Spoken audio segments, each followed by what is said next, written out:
22nd Prime Minister of Pakistan and Chairman PTI Imran Ahmed Khan Niazi was born in Lahore, Pakistan on 5 October 1952 to Ikramullah Khan Niazi, Sherman Kell and Shaukat Khanum, Burki clan. He was the only son of the family, and grew up amongst 4 strong sisters. His educational journey began at Aitchison College and the Cathedral School in Lahore, where he finished middle school, and then entered the Royal Grammar School, Worcester, before completing his formal education with an undergraduate degree in economics, political science and history from Keble College, Oxford. While at university, Imran Khan was also the captain of the Oxford University cricket team in 1974.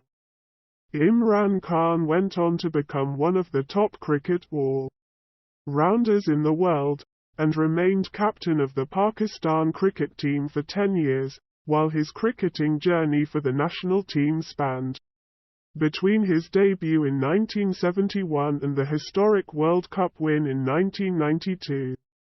The team he captained, who are most famously known as Imran's Cornered Tigers, won almost against every opponent on their own home grounds. Lesser known, but forever marked as his contribution to the game of cricket, is his struggle for neutral umpires, which changed the nature of the game to date. The end of his cricketing journey was only the beginning of his now world-renowned philanthropy work. Deeply affected by his mother's battle against cancer, Imran Khan vowed to build and run a cancer hospital which would treat the poor for free. It was a monumental endeavor and there were many detractors, but Imran Khan was undeterred.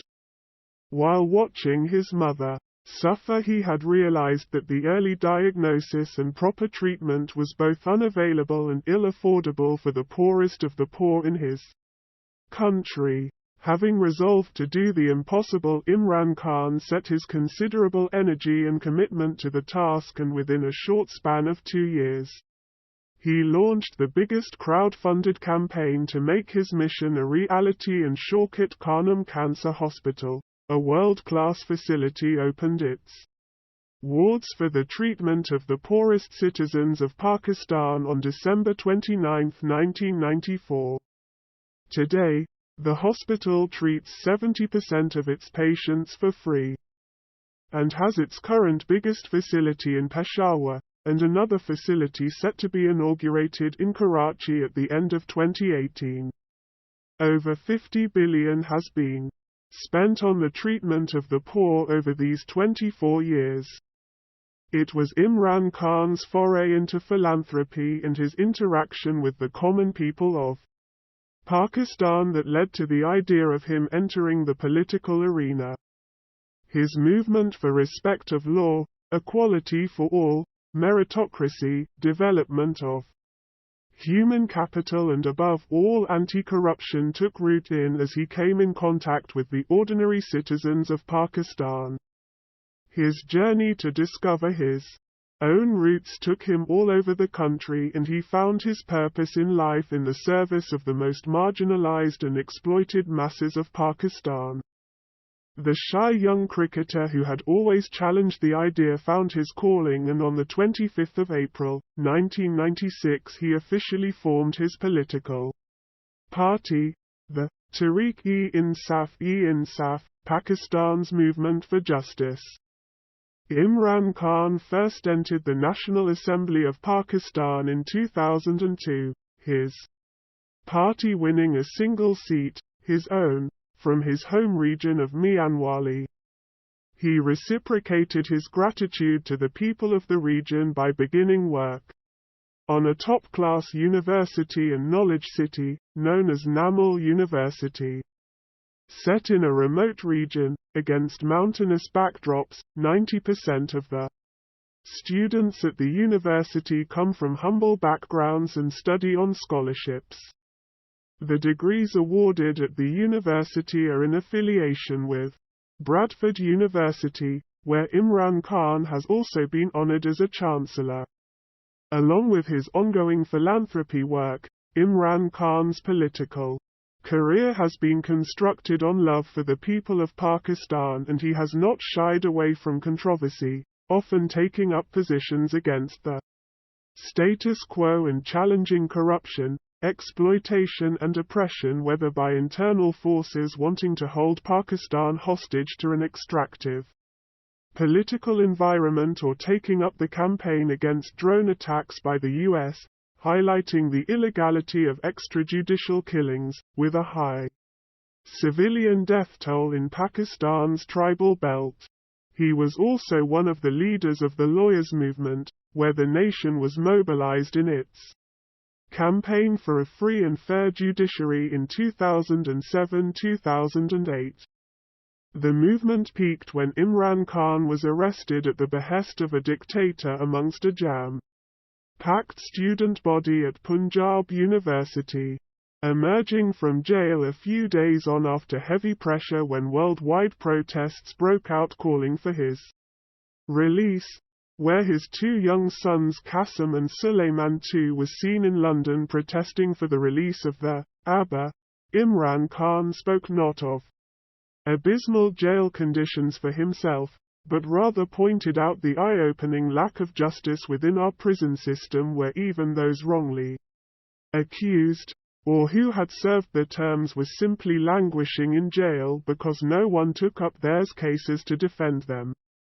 It was on the heels of this movement that Imran Khan and the Tehreek-e-Insaf boycotted the 2008 general election.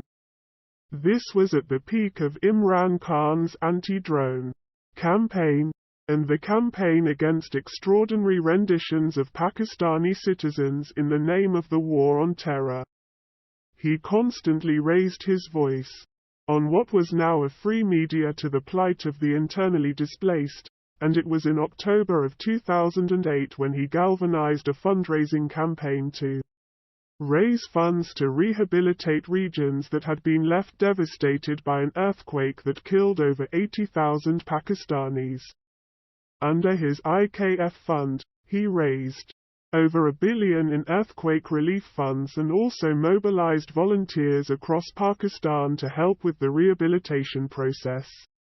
IKF to date works on rehabilitation at times of natural disasters, including when the deadly floods hit in Pakistan in 2010, and also works with low-income farmers to provide them with quality seeds and fertilizer to help facilitate their local economics.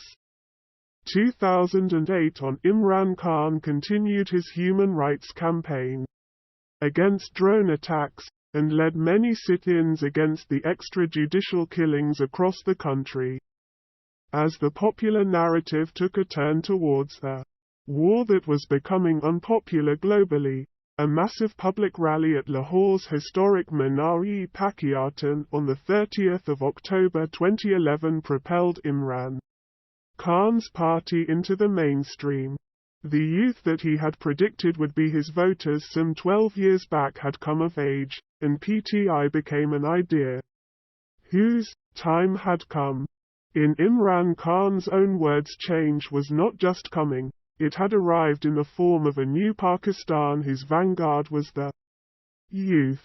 The premise of his stance remained the same: anti-corruption, and equality and justice for all. Suddenly Imran Khan became the voice of the urban and the rural, the educated and the non-educated, from students, professionals and to rickshaw drivers. Everyone related to what Imran Khan's message was. His rallies became a sea of charges, citizens wanting change and an end to political exploitation. Women became his most vocal supporters, and for the first time in Pakistan's politics, a mix of gender and socio-economic groups became the enduring image at PTI Public. 2013. The campaign took a turn for the worst when Imran Khan had a near-fatal fall off a crane while climbing a stage to address an election rally. On the 7th of May 2013 in Lahore. For 2 days, the country had no idea what his health would be like. On 9 May 2013, he addressed a historic rally via video call from his hospital bed. The crowds were in the hundreds of thousands at D Chowk in Islamabad. PTI was unable to make government at center, but came into power in the then war-torn and terror-riddled province of Khyber Pakhtunkhwa. The elections were mired in post-poll controversy with rigging allegations. Imran Khan accepted the results in a message from his hospital bed, but called for a probe into just 4 constituencies which would set the tone for future electoral reforms in the country. This also set the basis for the longest-running anti-rigging protest in Pakistan's history, led by a fully recovered Imran Khan in 2014. Achievements and progress in what analysts and experts described as a